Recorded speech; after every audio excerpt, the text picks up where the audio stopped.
The crisp autumn air of Utah Valley University used to feel like a promise. For Sarah, a sophomore with a passion for literature and a quiet determination, it was the scent of possibility, of late-night study sessions fueled by cheap coffee, of vibrant discussions in sunlit lecture halls. Every morning, she would walk past the iconic clock tower, its chimes a comforting rhythm, a steady heartbeat marking the passage of time in her safe, predictable world. Campus was her sanctuary, a place where ideas clashed, not people. It was where she was building her future, brick by hopeful brick. She remembered the day she chose UVU. Her parents, always a little overprotective, had worried about her being so far from home, about the anonymity of a large university. But Sarah had reassured them, her voice brimming with youthful confidence, describing it as a protective bubble, a place where everyone was focused on their studies and futures, a truly safe environment. And for 2 years, it had been. The biggest drama was usually a forgotten textbook, a missed deadline, or the occasional passionate debate in a philosophy class. Life was simple, full of small joys and big dreams. Then came September 12th. It started subtly, a ripple of hushed whispers in the student union, a sudden, collective turning of heads towards a distant siren. Then the sirens grew louder, piercing and insistent, echoing across the manicured lawns, closer, closer, until they seemed to scream right outside her window. Sarah was in the library, lost in a dusty tome, the scent of old paper a familiar comfort, when her phone buzzed with an emergency alert. Shelter in place, active incident. The alert sent a chill through her. An active incident? Here on her campus? The next few hours were a blur of frantic texts, whispered rumors, and the terrifying, suffocating silence of a campus under siege. She huddled with strangers in a cramped study room, the fluorescent lights humming overhead, their faces pale and drawn, each breath a silent prayer. The air grew heavy with unspoken fear. Every distant sound, every creak of the floorboards sent a jolt of adrenaline through her. When the news finally broke, disseminated through hushed phone calls and frantic online updates, it hit like a physical blow. Charlie Kirk, a conservative activist shot dead on campus, a suspect in custody. The words felt alien, impossible, detached from the reality of her quiet university, from the life she knew. Sarah walked out of the library that evening into a world that felt fundamentally altered. The sun was setting, casting long, mournful shadows. The clock tower still stood, but its chimes now sounded hollow, a dirge for something lost. The autumn air, once promising, now carried the heavy weight of fear and disbelief, a chill that seeped into her bones. Students moved like ghosts, their shoulders hunched, their eyes wide, searching for answers that were not there, for a return to normalcy that felt impossibly distant. The bubble had burst, leaving behind only shattered fragments.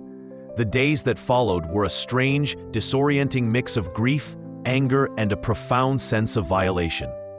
The national news descended, turning her campus into a spectacle, a battleground for ideological debates. Every conversation felt charged, every opinion polarized.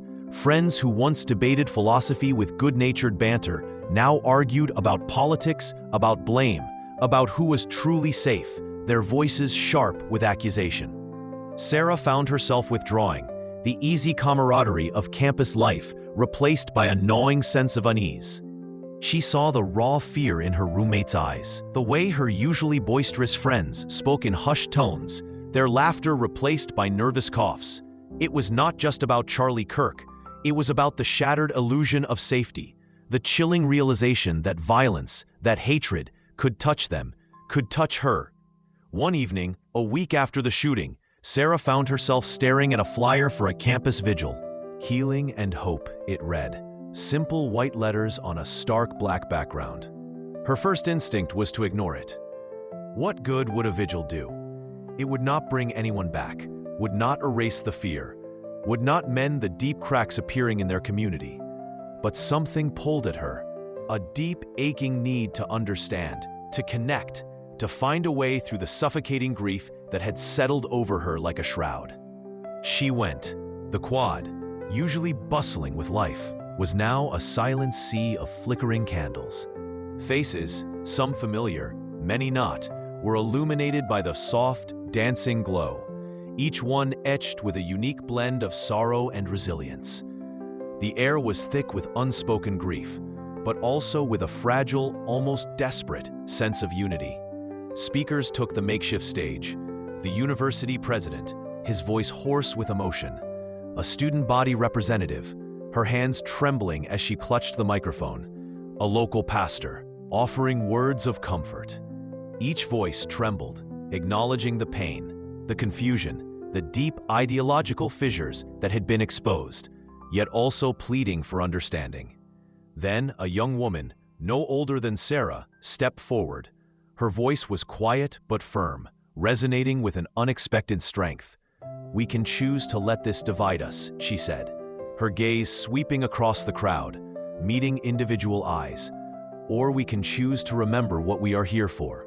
We are a community of learners, of thinkers, of human beings.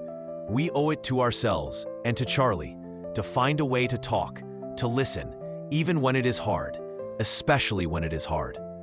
Sarah felt a profound shift within her. It was not a sudden epiphany, not a magical cure for the pain, but a gentle unfolding, like a tightly clenched fist slowly relaxing. She looked around at the faces, some tear-streaked, some defiant, but all present, all sharing this moment of collective vulnerability. They were all hurting. They were all searching. The anger and fear had not vanished, but in that moment, surrounded by shared sorrow and a burgeoning sense of connection, a different emotion began to surface, a quiet, stubborn hope. The path forward would not be easy. The national headlines would eventually fade, replaced by new crises, but the scars on their campus and in their hearts would remain. Campus security would be tighter, the conversations more cautious, the innocence forever lost. But Sarah knew, with a newfound clarity, that the true work was not just about locking doors or installing cameras. It was about rebuilding trust, fostering dialogue, and remembering the shared humanity that bound them all together, even in disagreement.